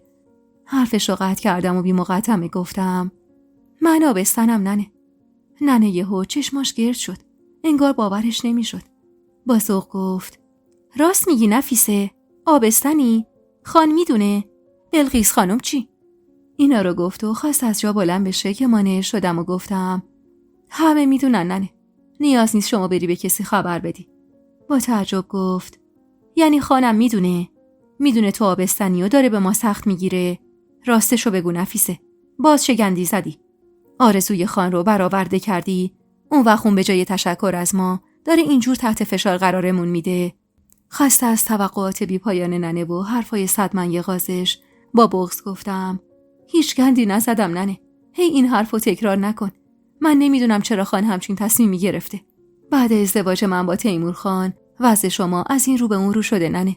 خودت از سر و سامون گرفتن خواهر و برادرام میگی. اگه اینقدر زیاده خواه نباشید والا به همین شرایطم راضی میشید. شرایط الانتون بهتر از قبل نیست؟ ننه که انگار توقع جواب نداشت رو ترش کرد و خواست حرفی بزنه که ضربه‌ای به در خورد. به خیال اینکه عطیه واسه پذیرایی اومده بفرماییدی گفتم. اما وقتی در باز شد و فیروزه سرخوشانه وارد اتاق شد ترس کل وجودمو گرفت. میدونستم فیروزه بی منظور نیومده، مخصوصا که میدونست ننه واسه دیدنم اومده و قطعاً اومده بود شری بپا کنه و تلافی سری قبل رو در بیاره. ننه با اخمایی در هم زیر لب جواب سلام بلند بالای فیروزه رو داد و رو گرفت ازش و به امر رو به من گفت الهی تصدقت بشم. تو دیگه الان بار شیشه داری. خیلی باید مراقب خودت باشی دخترم. خدا بهت نظر کرده. این لطف شامل حال هر کسی نمیشه. باز ننه شروع کرده بود. حرفاشو که زد پوزخندی زد و خیلی واضح اشاره‌ای به فیروزه کرد که لبخند از روی لبش دور نمیشد. دست باچه رو به فیروزه گفتم کاری دارید خانوم؟ چیزی شده؟ ننه نگاه تندی به هم انداخت و همزمان فیروزه گفت نه، کار خاصی که ندارم. اومدم سر سلامتی بگم به ننت بابت مادر بزرگ شدنش. ننه پشتشو به فیروزه کرد و به طعنه گفت والا من خیلی سال مادر بزرگ شدم.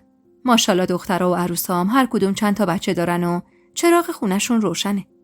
ولی خب بچه یه نفیسه با بچه بقیه دخترها و پسران فرق داره. دخترم ماشاءالله با این سن کم و جثه کوچیکش از تیمورخانه بزرگ آبستن شده. وارث این عمارت و این مال و منال الان تو شکم دختر منه. فیروزه با صدای بلند شروع کرد به خندیدن و گفت حالا زیادم مطمئن نباش وارث این عمارت و دم و دستگاه تو شکم دخترت باشه منیشه خانم. با ترس به فیروزه نگاه می‌کردم که ننه یهو گفت چطور مطمئن نباشم؟ دختر و پسرش که فرقی نداره. مهم اینه که به همه ثابت شده مشکل بچه دار نشدن خان از شما بوده. این بار دختر شدم عیب نداره. بچم کم سن و ساله. سالی یه دونه بچه میذاره بغل شوهرش جوری که این عمارت پر بشه از صدای خنده بچه‌ها. فیروزه که انگار از این بازی خوشش اومده بود یه تای ابروشو بالا داد و گفت نه، انگار متوجه حرفای من نشدی. عیب نداره. طبل رسوایی دخترت خیلی زود از بوم میفته و صداش تا 7 تا 10 بالاتر میره. اون وقت شاید منظور منو بفهمی. اینو گفت و بی توجه به آتیشی که راه انداخته بود با خون سردی از اتاق بیرون زد. با رفتنش ننه تشری به من زد و گفت چی میگه این زنی که؟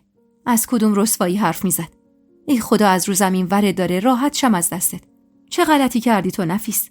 چشمه اشکم جوشید و گفتم فیروزه رو تو نمیشناسی ننه؟ برای عذاب دادن من هر حرفی میزنه. از وقتی فهمیده آبستنم مدام زیر گوشه خام بعد منو میگه. همش سعی داره منو از چشم همه بندازه. خودتون میدونی دیگه. بابت آبستن بودنم هم به هم حسودیش میشه.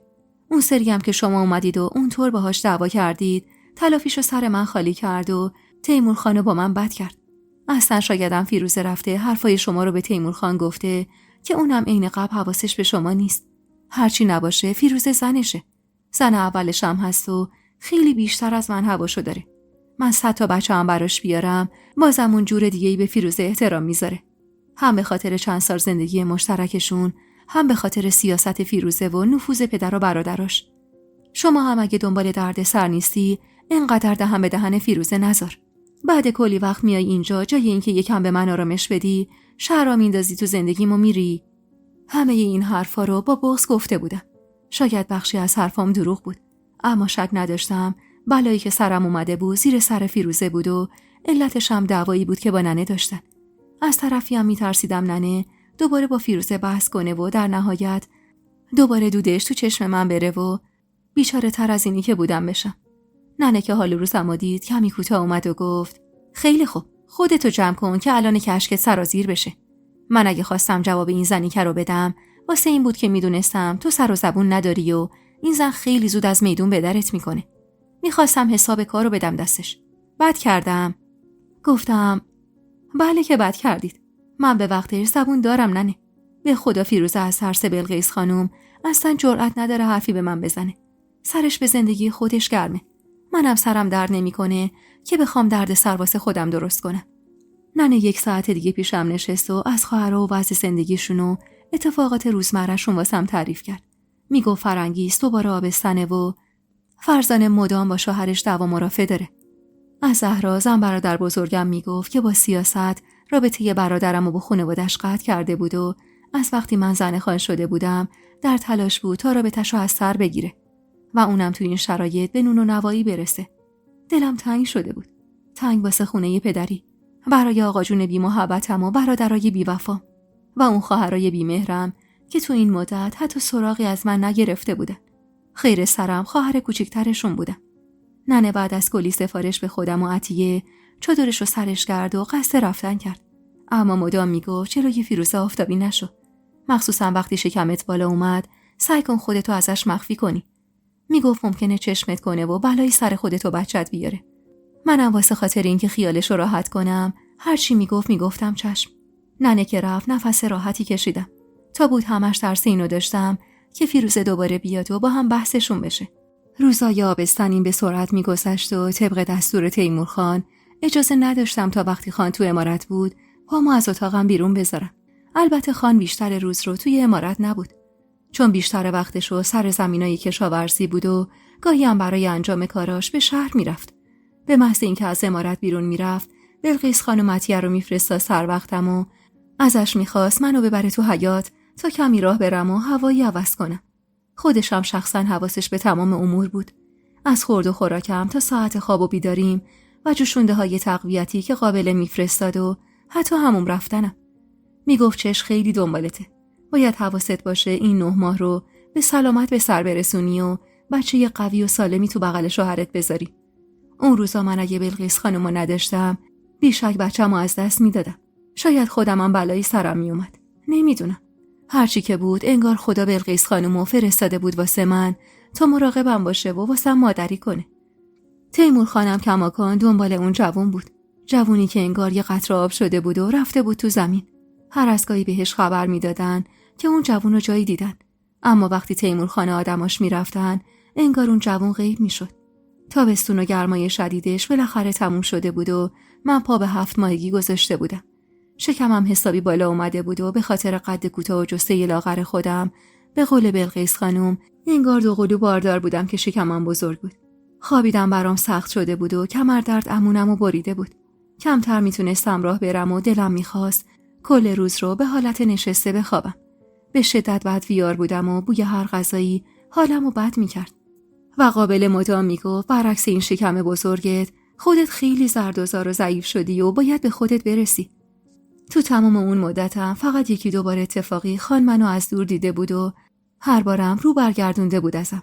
دروغ چرا؟ من هیچ مشکلی با این رفتار خان نداشتم. حتی میشه گفت خوشحال بودم که کاری به کارم نداره.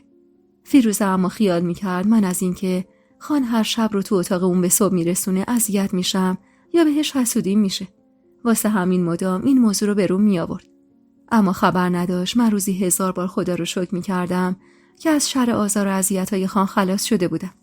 یادم مهر ماه به اواخرش رسیده بود که یه روز صبح زود با صدای فریاد کسی چشم باز کردم. صدای فریاد البته توی عمارت اربابی چیز عجیبی نبود. هر از گاهی مردم برای رفع مشکلاتشون و حکم کردن خان می اومدن و تو حیاط عمارت از مشکلاتشون می گفتن و منتظر حکم خان می موندن و بعد از حکم خانم یکی از دو طرف دعوا شاکی می شد و گاهی داد و فریاد را مینداخت. اما اون صدا با صدای فریادایی که قبل از اون شنیده بودم زمین تا آسمون فرق داشت. صدای مرد جوونی بود که از ته دل فریاد میزد و کمک میخواست. هراسون دستمو به دیوار گرفتم و از جا بلند شدم. هنوز 1 ساعتم از طلوع آفتاب نگذشته بود. پرده رو کنار زدم و پنجره اتاقمو کمی باز کردم که از دور چشمم به خان و حیدر و عباس افتاد. حیدر دربون عمارت بود و عباس مرد قلدری بود که همیشه همراه خان بود و یه جورایی نگهبان و محافظ خان محسوب میشد. هر دو زیر بازوی جوانی رو گرفته بودن و کشون به سمت زیر زمین می بردنش. مرد جوانی که اونقدر زده بودنش که هیچی از صورتش پیدا نبود. اما وقتی واسه یه لحظه سرشو بالا گرفت و چشماشو دیدم سری شناختمش. تو اون مدت همیشه تصویرش تو ذهنم بود و دلم میخواست بدونم اون مرد کی بود و قصد و غرضش چی بود. هرچند مطمئن بودم اون مرد از طرف فیروزه خانم بوده، ولی بازم دلم میخواست حقیقت ماجرا برای همه مشخص بشه و دیگه کسی نگاه بدی بهم نداشته باشه و پشت سرم حرفای یاوه و بیخود نزنن. درسته خان تاکید کرده بود ماجرای اون روز توی عمارت دفع بشه و کسی خبردار نشه، اما مگه میشد اتفاقی توی عمارت اربابی بیفته و خبرش به گوش اهالی نرسه؟ من زیاد از اتاقم بیرون نمیرفتم. اگرم میرفتم ساعتهای خلوت عمارت بود، اما همون هر از گاهیم که میرفتم و تک و توک افرادی رو که میدیدم از پچ‌پچ‌ها و نگاهاشون خسته شده بودم.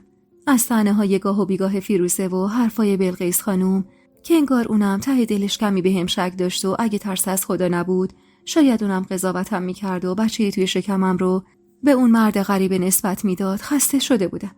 پرده رو کشیدم و با نگرانی تو اتاقم نشستم و طولی نکشید که ضربه‌ای به در خورد و عطیه هراسون وارد اتاق شد. با دیدن من سیلی محکمی به صورتش زد و گفت خدا مرگم بده خانم، رنگ به رخ نداری. چی شده؟ درد داری؟ درد داشتم. درد بدی زیر دلم میپیچید. آخی گفتم و نفس عمیقی کشیدم. عطیه کنارم نشست و با نگرانی گفت خانم کوچیک چی شده؟ قابله رو خبر کنم؟ سری به نشونه نه تکون دادم و گفتم بهترم. یه لحظه دردی پیچید تو تنم. عطیه بدو لیوان آبی به دستم داد و بعد از کمی دست کردن گفت خانم جان باید بریم پایین. آخه تیمور خان کارتون داره. در حالی که تقریبا خودم آماده کرده بودم واسه احضار تیمور خان با ترس نگاش کردم و گفتم با من کار داره؟ چی کار داره؟ لب گزید و گفت از من نشنیده بگیرید، ولی اون جوونی که تو باغ با شما بود و پیدا کردن. روزی که اون جوون از دیوار باغ بالا رفت و فرار کرد 2 تا از اهالی ده دیده بودنش. یکیشون انگار دورا دور اون جوونو میشناخته. ظاهرا اهل این ده نبوده، خان تو این مدت از طریق همون چند نفری که دیده بودنش زمین و زمان رو به هم دوخته تا تونسته پیداش کنه. الانم پیداش کردن و تا خورده زدنش و انداختنش تو زیر زمین. خان گفت شما بگم برید هم با اون جوون روبروتون کنه، همین که تایید کنید این جوون همون جوونیه که قصد بی‌آبرویی شما رو داشته یا نه. چنگی به دامنم زدم و با ترس گفتم من باید چیکار کنم عطیه؟ اگه اون مرد دروغ بگه چی؟ اگه بخواد بدتر رسوام کنه چی؟ با این بچه توی شکمم. عطیه کمی دلداری به هم داد و بعد کمک کرد از جا بلند شم. اما همین دلهره و نگرانیم باعث شده بود بچه تو شکمم عجیب تکون بخوره. عطیه هم مدام دلداری میداد و میگفت وقتی بیگناهی دلیلی نداره از کسی بترسی و بهتره به خدا توکل کنی.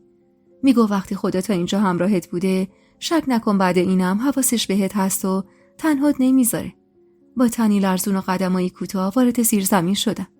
عطیه فانوسو برداشته بود و جلوتر از من میرفت و حواسش به من بود که یه وقت سکندری نخورم. وارد زیر زمین که شدم تو تاریک و روشنی چشمم به تیمور خان افتاد که روی صندلی نشسته بود و پیپ میکشید. منو که دید اول خیره شد به شکمم. با خجالت خودم و پشت عطیه مخفی کردم و چشم چرخوندم. مرد جوون انگار از حال رفته بود. گوشه دیوار روی زمین افتاده بود و چشماش کاملا بسته بود. تیمور خان اشاره کرد و رو به حیدر گفت بیدارش کن این مردک عوضی رو. حیدر سری سطل آبی برداشت و روی جوون ریخت. مرد جوون هینی کشید و چشم باز کرد و هراسون چشم چرخوند و دقیقاً وقتی نگاهش به من افتاد چشماش گرد شد و سری رو گرفت ازم. تیمور خان اما اشاره‌ای به عطیه کرد و گفت تو برو بیرون. عطیه تمام جسارتش رو جمع کرد و با صدای لرزون گفت ببخشید خان، جسارت نباشه، اما نفیسه خانم وضع خوبی نداره. من باشم حواسم بهش باشه. خان که انگار حوصله هیچ چیزی رو نداشت بعد از مکسی کوتاه سری به نشونه تایید تکون داد و رو به من گفت بیا جلو. خیلی وقت بود که از نزدیک ندیده بودمش. شاید هر کسی دیگه ای بود دلش واسه شوهرش تنگ میشد، اما من هیچ حسی به مردی که پدر بچم بود نداشتم. به سختی قدمی به جلو برداشتم و حیدر و عباس اون جوونو مجبور کردم بلند شه و روبروی من وایسه. نگم از حال روزم که چقدر بد بود. احساس می‌کردم در و دیوار اونجا داره به هم فشار میاره و سرم داره گیج میره.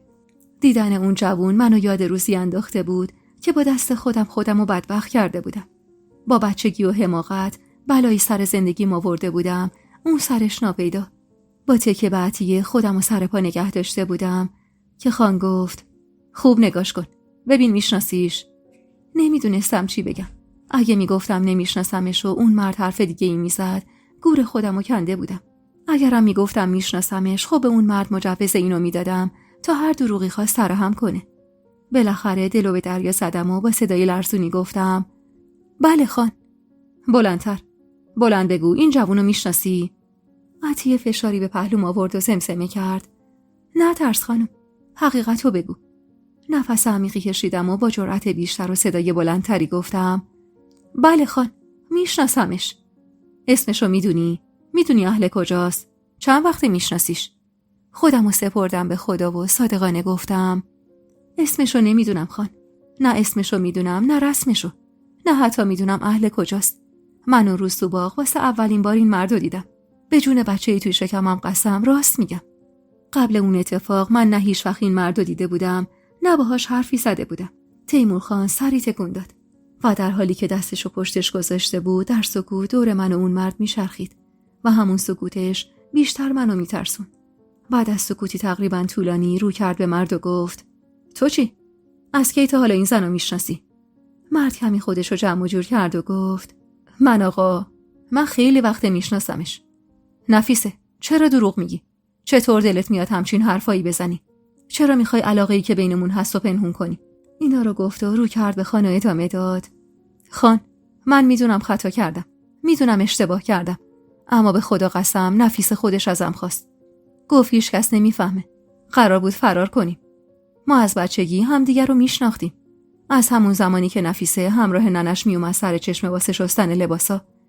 چند روز قبل از اینکه به عقد شما در بیاد با هم قول و قرار گذاشتیم که دوستای عزیز و مهربونم، یک دنیا ممنونم که تا پایان این قسمت همراه هم بودید و خوشحال میشم اگه نظراتتون رو در مورد این قسمت توی کامنت ها با ما به اشتراک بذارید.